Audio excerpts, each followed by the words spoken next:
Salut! Après avoir testé les écouteurs Bluetooth à 30 €, je monte un peu en gamme et je vais voir ce qu'on a maintenant pour 50 €. C'est parti!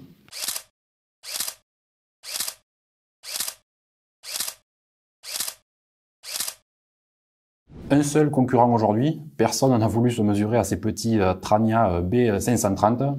Tant pis pour eux, on va voir tout de suite qu'est-ce qu'ils ont dans le ventre. On a une petite boîte grise et noire avec beaucoup d'informations, devant, sur les côtés, dessous, derrière. C'est bien, je vais vérifier tout ça. Ouverture. Ça s'ouvre comme un petit tiroir. Plein de choses. Sur le dessus, une petite carte nous invitant à enregistrer le produit pour bénéficier de 15 mois de garantie. Pourquoi pas, c'est toujours ça de prix. Deux autocollants Trania. Bon, le look, on en rediscutera. Pour finir, le manuel d'utilisation. Alors, il y a bien une partie en français. Bon, il y a quand même quelques passages assez comiques. Le plus important, un boîtier plastique. Alors, il est brillant mais translucide sur le dessus et touché type gomme sur le dessous. Alors, les écouteurs sont bien dedans.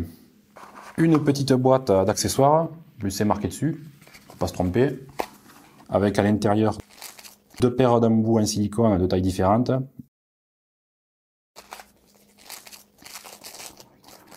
Et un câble USB, micro USB, pour recharger le boîtier. Alors, rien de plus. Ce boîtier est un petit peu imposant. Bon, c'est pas le plus grand que j'ai vu. Il fait 7 cm de long pour 5 de large et 3 d'épaisseur. Et il pèse 54 grammes avec les écouteurs à l'intérieur. Il y a dedans une batterie intégrée de 800 mAh qui permet de recharger les écouteurs un peu plus de cette fois. Alors ça explique la taille un petit peu plus importante. Sur le devant, il y a 4 diodes pour indiquer l'état de charge de cette batterie. Pour savoir, on ouvre le boîtier, on enlève les oreillettes de l'étui, on les remet en place et ça s'allume. Comme le couvercle est légèrement transparent, on peut voir aussi à travers quand les oreillettes sont en train de charger. Sur le côté gauche, le port micro USB pour le rechargement. Dommage, pas d'USB-C. Les oreillettes sont maintenues en place dans le boîtier avec un petit aimant. Il est assez puissant, c'est surprenant. Et on voit sur les bords les petits picots pour le chargement. Les oreillettes sont assez esthétiques, un peu différentes de ce qu'on a vu ailleurs, plus arrondies. Il y a le logo Trania avec un liseré vert discret sur la face externe. Cette surface est tactile, comme tous les écouteurs un peu de ce genre. Pour les contrôler, c'est à base d'une combinaison de tapes à droite ou à gauche. Il y a une minuscule diode bicolore, soit rouge, soit blanche, sur chaque oreillette pour signaler soit le rechargement, soit la mise en marche, soit l'appairage, etc. Et chaque oreillette pèse 5 grammes avec l'embout silicone. Une paire d'embouts est déjà montée en usine d'origine et il y a en tout 3 paires de tailles différentes fournies, dont celle déjà montée. Faites bien attention au choix de la taille de l'embout parce que c'est très important. Ça va changer beaucoup de choses, déjà au niveau de la tenue dans l'oreille, de l'isolation, du rendu du son. Donc c'est vraiment un point à ne pas négliger et à faire très attention. Chaque oreillette a son côté, elles sont repérées R et L pour droite et gauche. D'ailleurs le boîtier est aussi repéré à l'intérieur pour bien les mettre en place et que le rechargement se fasse comme il faut. Ils sont IPX5 pour être résistants à la transpiration et aux éclaboussures. Ces écouteurs sont équipés d'une puce Bluetooth 5.0 de chez Qualcomm pour une meilleure qualité sonore. L'appairage est très simple et se fait sans problème. La première fois, il suffit de faire la manipulation classique avec votre smartphone.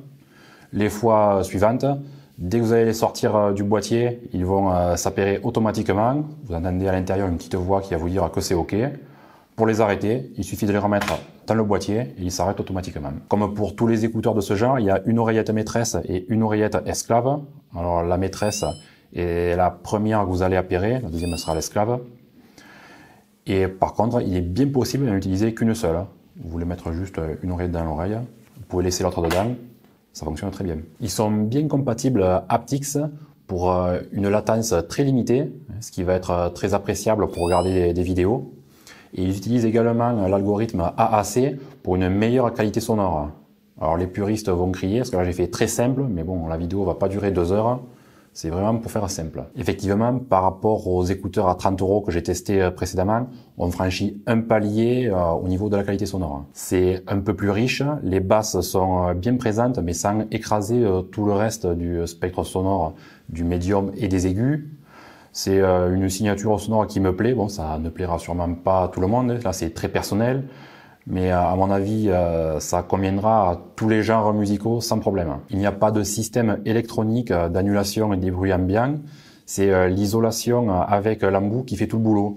Et ça le fait plutôt bien, hein, comme quoi des fois les procédés les plus simples sont les plus efficaces. Par contre, il y a bien un tel système en communication téléphonique. C'est le même principe que sur les téléphones. Les micros captent les bruits ambiants et annulent ou essaient au moins d'atténuer tout ce bruit. Comme je disais, la latence est minime. C'est assez rare pour des écouteurs Bluetooth pas trop chers. Ça pose aucun problème pour regarder des vidéos.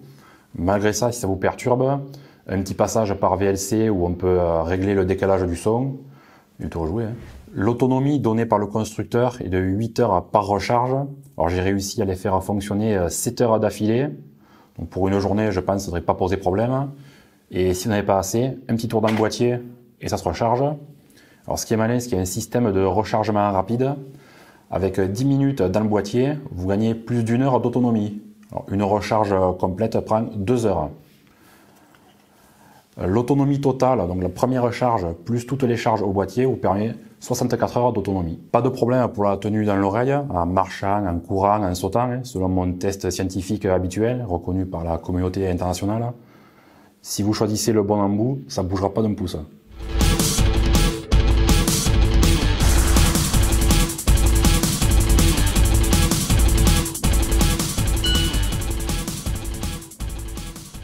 Ça bouge pas. Aucun problème de déconnexion intempestive non plus, c'est très stable. Ils sont bien compatibles avec les assistants vocaux de toute marque. Il suffit d'appuyer 3 fois rapidement sur n'importe quelle oreillette et votre assistant vocal préféré va chuchoter au creux de votre oreille pour connaître votre souhait. En communication téléphonique, rien à signaler. Les micros, il y en a dans chaque oreillette, captent bien la voix. Votre interlocuteur vous entendra parfaitement. Finalement, pour 50 €, on a des écouteurs Bluetooth qui tiennent la route. Ils sont pas moches, ils ont un bon son, ils ont une autonomie qui permettra de l'utiliser plusieurs jours loin du chargeur en utilisant le petit boîtier. Pour moi, ils cochent toutes les cases essentielles pour cette gamme de prix. C'était mon test des écouteurs Bluetooth Trania B530. Si vous avez des questions, laissez-les dans les commentaires. Comme d'habitude, vous savez, je réponds. Mettez le pouce en l'air, abonnez-vous et activez la cloche pour être prévenu de toutes mes vidéos. Et je vous dis à bientôt et toujours avec l'accent du Sud. Allez, ciao! Et il y a en tout 3 tailles différentes de tailles fournies. Pour une meilleure qualité sonore. Il suffit d'appuyer 3 fois. J'ai fait 4 fois.